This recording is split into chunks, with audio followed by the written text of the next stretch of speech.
ஒண்ணுமே இல்ல, வெறுமலா இருக்கு. கடைசியா நான் கர்த்தர் சமூகத்துல வந்திருக்கிறேன் என்று சொல்லுகிற உங்களை பார்த்து கர்த்தர் சொல்லுகிறார், உங்களுக்கானவைகளை நேற்று இரவே கர்த்தர் தீர்க்கதரிசியின் மூலமா அவர் ஆயத்தப்படுத்தி வைத்திருக்கிறார். நல்ல கையை தட்டி கர்த்தரை ஸ்தோத்திரம் பண்ணுங்க. உங்களுக்கானவை நேற்றே ஆயத்தமாக்கப்பட்டது. இன்னைக்கு கர்த்தர் உங்க வாழ்க்கையில செய்ய போற காரியம் ஒருவேளை உங்களுக்கு புதியவைகளா இருக்கலாம். ஆனா என் தேவன் எனக்கென்று நேற்றே ஆயத்தப்படுத்தி வைத்தார்.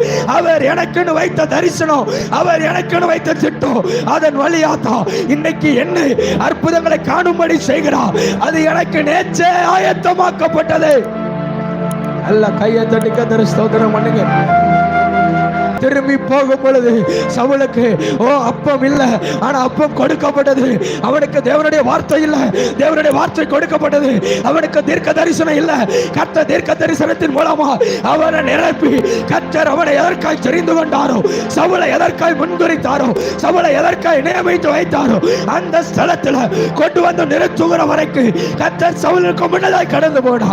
ஏதோ சொல்ல முடியும், இந்த கால வேளையில் கர்த்தர் உங்களை கொண்டு நிறுத்த வேண்டிய இடத்துல, உங்களை கொண்டு வைக்க வேண்டிய இடத்துல, உங்களுக்கு கர்த்தர் நியமித்திருக்கிற பாதையில உங்களை கொண்டு போய் நிறுத்துகிறது நேற்றே ஆயத்தமாக்கப்படும்.